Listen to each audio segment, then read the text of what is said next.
Cela fera bientôt 2 semaines que la présidentielle du 31 octobre s'est plus ou moins tenue en Côte d'Ivoire dans une atmosphère marquée par le boycott actif de l'opposition et la désaffection électorale. Et il semble désormais évident qu'un 3e tour diplomatique est engagé.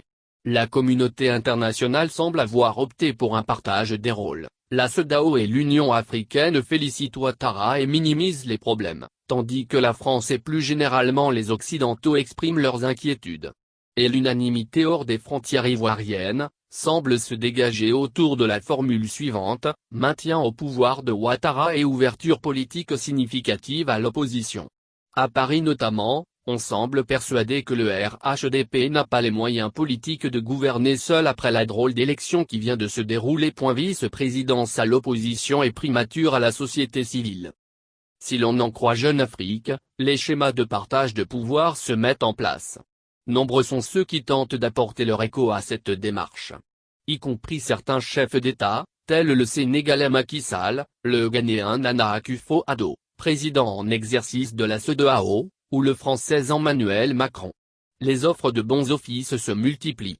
Les termes d'un éventuel accord sont même déjà proposés par certains esprits particulièrement inventifs. Le poste de vice-président, aujourd'hui vacant, serait offert à l'opposition, et celui de Premier ministre reviendrait à une personnalité de la société civile, et ce sera, écrit Marouane Ben Yamed, directeur de publication du quotidien panafricain devenu un mensuel et un site internet réservé à ses abonnés. Un tel scénario est-il acceptable pour Alassane Ouattara? Non, si l'on lit entre les lignes les propos de Marouane Ben Yamed, qui est en outre un de ses proches. Sauf miracle, on voit mal comment ce scénario pourrait aboutir rapidement, écrit-il. Pourquoi ce pessimisme?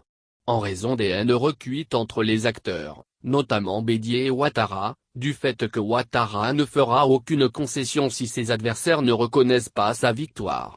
En gros, l'éditorialiste de Jeune Afrique parie sur le maintien du bras de fer, considérant que sur ce terrain, Ouattara a l'avantage. Il est à la tête de l'État, de l'administration comme des forces de sécurité, son élection a été validée par le Conseil constitutionnel, les principaux partenaires de la Côte d'Ivoire l'ont accepté et personne n'ira au feu pour le contraindre à prendre des mesures auxquelles il se refuse, interprète.